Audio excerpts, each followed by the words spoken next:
kulanti wacan dhageystayaal ku soo dhawaada qaybtii koowaad ee sheekadii adeegto Maryan waxa ay la nooleed aabaheed iyo aayadeed oon iyada sinaba u jeclayn Maryan hooyadeed waqti ka hor ayaa aabaheed furay kadib markii iyada oo kaliya dhashay ilaa iyo markaasna Maryan may aqoon meel hooyadeed adduunyada kaga nooshahay iyo iyada nafahaanteedaba Maryan waxay u go'nayd oo raaci jirtay ari aan tira yareen oo ido iyo riyaba leh wax dhiiqa ma lahayn arigaasi hadduu yeeshana iyadu awood uma lahayn inay maasho nafteedana uga faa'iideysato hawsha ariga iyada iska lahayd manaafacaadkiisana aayadeed iyo ilmahay dhashay iyagu aan warhayn ee hadba wixii la siiyo iska cuna laga yaabay in Maryan ariga caana ka dhadhamiso waase hal mar oo kaliya marka dadka intiisa kale ay sanka ka soo celiyaan waxa intaas u dheeraa waqtiga marka la joogay arigu wax irmaan ma lahayn waxa uu lahaa oo kaliya hawl dheeraada hilib caata ah iyo harag aan ninna rabin Maryan iyadoo waxa soo dhibaato ay haystaan ayayeen haddana ku nabadgeli jirine cawa iyo maalin waxay ahayd mid dil xaarxaaro habaar hiif iyo dibindaabyo joogto ah kala kulanta aayadeed oo iyadoon waxba dhiqin xoolana aan war u hayn had iyo goorna gurigeeda dhexdiisa ilmaheeda ku ciyaarsata Maryan dhibaatada culus ee joogtada ah darteed ayay inta baydaday ama fiigtay wixii la hadlaba waxay moodaysaa inay dilayaan masruuf ama biil ayay dilistu u ahayd oogadeeda nabarrada ku yaalna way tira beeleen aabaheed waa iska dhagweyn aan sidaa wax u danayn marmar ayaa laga yaabaa inuu naagtiiso si xun u rifaysa arko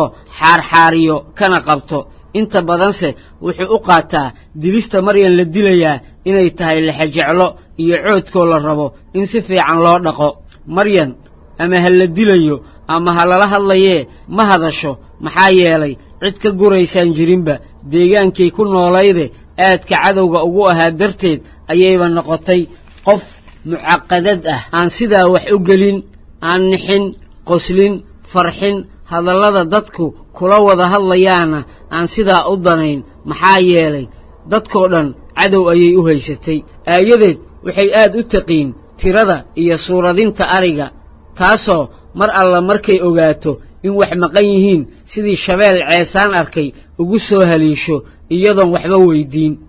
galabtii dambe ayaa waxa dhacday in gooray maqrib ahayd arigiina soo xareenayo aayadii ay towday orgi kali ahaaye ariga ku jiray aayadii dhowr jeer ayay aad ugu noqnoqotay indhayntiisii waxay ogaatay in orgigaasi maqan yahay mid shaki ku jiro ma ahayn in marba neef sidaa isha loogu hayay hadduu maqan yahay la xaday Maryan oo horayba u towsanayd orgiga halgaadaha ku iman doonana horay ugu soo tala gashay ayaa aragtay in aayadeed la towday orgigii waqtigu markaa waa habeen maqrib himahimow ah aryowgii xeroodeen geelashiina soo dheelmad habqamayaan waxa iyana cidaha kuurka u wada fadhiya libaxyadii dadqaadka ahaaye meelaha wax ka jeeqaaqaya aabaheed ama odaygii reerka wuxuu weli ku maqnaa soo dheelanka hala dhowr ah iyo gaadiidkii cidda Maryan aragtay in lagu soo socdo aayadeedna iyadoo tib weyn sidata ay soo malabsanayso way talantay oo istiri maxaad yeeshaa labada dhanba u daran oo hadday sugtana tibtaa ayaa ka meel waayeysa hadday carartana waxa ka horeeya waa libaax iyo dugaag aan u daahayne haddiiba kala jabsanaya waa markii ugu horreysay oo hadal nooli Maryan afkeeda ka soo yeero iyadoo tiri walle caawa min daa'ima dishid saa kuma sugayee dilkaagana in haddaba libaaxay cunaan ka doortay maxaa yeelay haddaan mar horeba libaax isa siin lahaa intii horay nafteyda dhibaato u aragtay uma aragteen mar kaliya dhimo nolosha baasi ha ku daysaa dhaanta noolow oo silic ku noolow Maryan markii ay sidaa lahayd way sii ordaysay aayadeedna iyadoo ul weyn wadata ayay ka sii daba ordaysay labadooda Maryan ayaa dheeraysay haddiibana way ka libirtay aayadii iyadoo usheeda wadata ayay dib ugu soo laabatay gurigii welina waxa ay waday hiifkii iyo habaarkii ay Maryan u haysay goor dambe ayaa waxa soo xarooday geelii oo ay wadaan odaygii iyo wiil kuray ah oo uu dhalay aayadu waxay islahayd Maryan waxay la iman doontaa geela hase yeeshee ma dhicin odaygii reerka ayaa tabay Maryan oo aayadii weydiiyey aayadiina waxay u sheegtay inay canaanatay maadaama orgigii weynaa la xaday isla markaana maryan ay carartay intii aan odaygu jawaabin ayaa waxaa hoos iskula hadlay wiilkii kurayga ahaa maadaama uu aqoon u lahaa dhaqanka aayadii iyo waxa ka dhaxeeya maryan iyo iyada wuxuu ku fekeray in maryan la dilay oo ay dhaawac dartii la soo kici laadahay iyo inay carartay oo meelaha ay dugaag marti u tahay ha yeeshee isagu ma hadline wuxuu ka dhursugay waxa arrintaasi odaygu ka yeelo odaygii baa qayliye oo yidhi naa miyaad dishay gabadha oo aad cayrisay miyaadan ogayn in meelaha dugaag dadqaadihii ka buuxaan isla markiiba wuxuu u baxay bannaanka wuxuuna u qaylo dhaamiyey maryan isagoo leh maryanay maryan aabba kaalay anigaa kaa ballanqaaday inaan caawa kadib lagu diline ilmihii yaryaraaye oo iyagu aan warhayn ayaa iyagoo hilba caata ahe casho loo siiyey hiighiigaya waxa ay soo ag fadhiisteen walaalkoodii weynaaye ardaaga fadhiyey iyagoo ku qosqoslaya hadbana qodoqodaynaya ilmaha iyagu waa dadka ugu ladan reerka waxayna ku caynteen waxaa loo lisaa dhowr halaadoo dhaqayo ah sidaasna aan u caana badnayn ha yeeshee la'aantood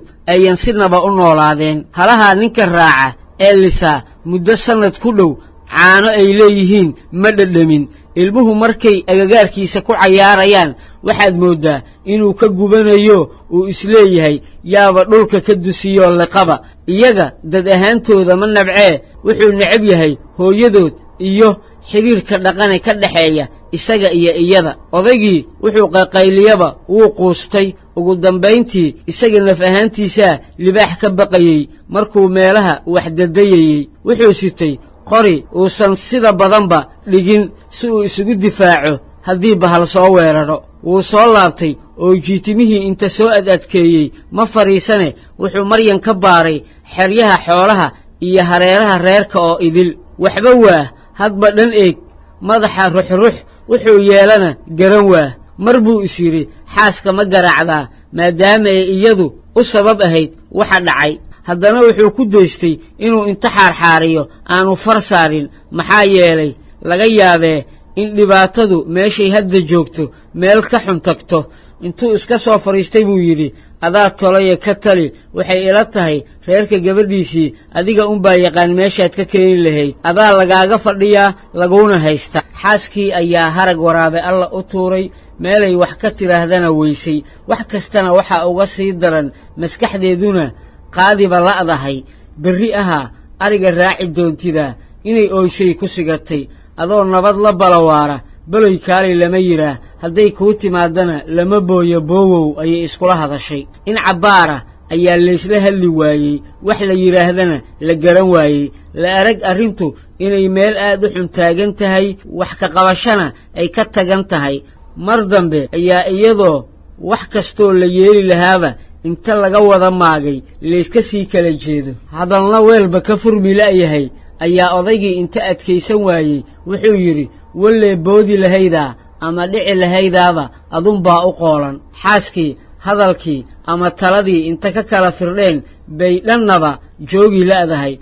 way garwaaqsiisnayd inay dembi gashay inkastoy qof kibir iyo talaxumo u geysay tahay mar dambe oo dhowr saacadood la odhan karo way ka soo wareegeen intii indhaha un layska eegayey maskaxdana laga wada fakarsiinayey ayaa xaaskii iyadood mooddo inay daal ama jirro la kici la'dahay intay istaagtay oo gurigii gashay waxay odaygii iyo wiilkii soo hor dhigtay xeero qori ahoo hilba caata ahi oo solodhi dhex saaran yihiin wax hadal ah kama soo yeedhin afkeeda ee intay sidii kubbad la soo laaday dhulka xeeradii ugu soo taraarixisay bay isaga hartay inanka oo baahi qaangaarahii ay haysay ayaa haddiiba xeeradii gacanta u darandooriyey cad ayuu soo dhufsaday oo lama daahine afka la aaday inanka waxa hayey baahidana uga culays badnaa oon wuxuuna joogay heer uu wax maqli waayo ama uu dhagawadoobayba afka jiilka kaga yiil ee harraad iyo gaajo ku ilkaystay daraaddood waxaad moodaysay qurac durjo ah jiliftii uu rid is yidhi hilibkii maahee wuxuu ogaaday inaan afkaba wax calyo ah ku dambayn wuu isku sii dirqiyey oo inta ruday calali maagay ha yeeshee tahartii caatada ahayd ayaa ka qoyaan roonaatay afkuu rabay inuu iyada ku cuno dhowr kol markuu hadba dhan ugu celceliyey dhowr goosna u qarqariyey ayuu dareemay qoyaan iyo xanuun isku qasane afka ku baahaya wuxuu heli waayey meesha qoyaankani ka yimid oo waxa ka saayid caleeyey gaajadii haysay iyo calooshu siday ugu baahnayd in wax lagu rido bal inay dabkay shidaysa qaar yarayso isagoo weli rudmadii hore la rafanaya ayuu mar dambe u adkaysan waayey xanuunkii intuu soo qabtay tahartii ayuu la aaday dab meel fog ka shidnaa wuu eegay mise tahartuba waa wada dhiig intuu iska tuuray buu afkiisii dib ugu noqday meeluhu xanuunka ka dareemayey ayuu soo taabtaabtay oo dabka farihii uu ku soo taabtay ku eegay mise dhiigga afkiisuu ka burqanayaa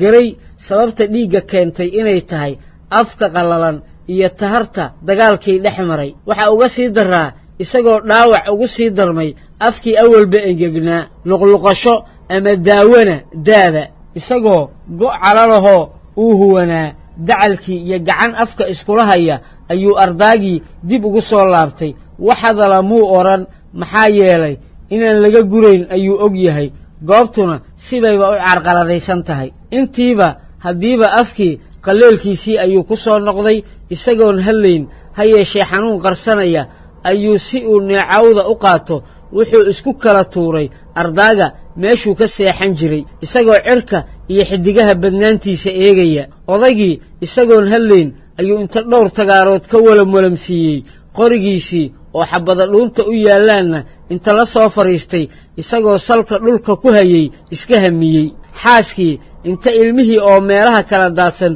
guriga gudihiisii u daadguraysay bay iska dhex seexatay meesha hadalka ama daqaqanku aad buu u yaraa doodi kama ay furayn oo duruuftaa ahayd mid aan oggolaanayn wax nolol sidaa ahi ku sii jirto dhammaan waxa loo wada muuqday dad isku wada cadow ah iswada necab faylaha iswada jaraya maryan markay cagaha wax ka dayday ilaa saacado dhowr ah ma joogsane waxay isugu bixisay orod aan kala go' lahayn iyadoo u sansaan eg qof inta baydaday xargagoosatay xabsina ka carartay isagoo weliba dhan walba ka cabsanaya oo isleh geedaha ayaa ku dilaya ama kaa war sheekoonaya waxay ahayd qof aad iyo aad u fiigsan u naxsan in muddo ah markii ay sii baydadaysay ayay mar dambe xistay inay carri cidlo ah jeexayso ayna marti u tahay libaaxii dadqaadka ahayd horayna meeshuba u buuxday way istaagtay oo wax dhegaysatay meel kasta sharqan iyo buuq ama hugun ayaa uga baxay baqdintay baqaysay iyo harraadkii dhagajeexay dartood wakhtigu waa gudcur aan waxba la arkayn hadba dhan bay u jeesatay waxay kala garan weysay meeshay ka timid iyo meelay u socoto way dayowday iyadoo iska jahwareersan oo baqdin daraaddeed socon la joogsanna la ayay mar dambe maqashay libaax cidii intay qabowday oo qamandhaco ama jiriiraco lagu jejabiyey bay in cabbaar ah wax dhaqdhaqaaqa iska weysay mar dambe oo libaaxii cidii yareeyey ayay miyirsatay dhankuu ka ciyey mooyee dhankii kale ayay isku qaadday muddo saacada bayan kala goyne orod ugu jeexaysay sayrmada laabmaha qodaxda mudaysa xagashada qoryaha qallalan jalfinta kurtumada iyo dhagxaanta turaanturada iyo kufidda ku dhacaysay waxay ahaayeen kuwa tiro beelay ha yeeshee iyan iyadu dhibaato u arkaynin waxay baydadkaas irdaha furan ee aan meel la haysan la sabaysaba gooray jicirtay 100 kilomitir goysay ayay mar un istaagtay si ay jabaq u dhagaysato dad iyo dugaagba waxba maqli weysay meeshaydii ayay ka miistay waxay orodaba mar dambay joogto inay dhacdo ayay goosatay inay indhaysato geeda dhaadheer oo ay dugaagga ka fuusho maxaa yeelay sheekay ku maqashay in marka bahalaha laga cabsado geeda dhaadheer laga fuulo kol dambe ayay ku soo baxday geed dheer oo istiri allay leeyahay dhaafine fuul dusha ayay uga baxday geedkii dhibaatase waxay timid markay lulmooto yaa ku haynaya geedka iyadoo sii lulmoonaysa inay seexatana u dhow baa waxaa soo yeeray libaaxi aad mooddo inuu ordayo hurdadii ayaa ka duushay inay dan u ahaydna lagaba yaabee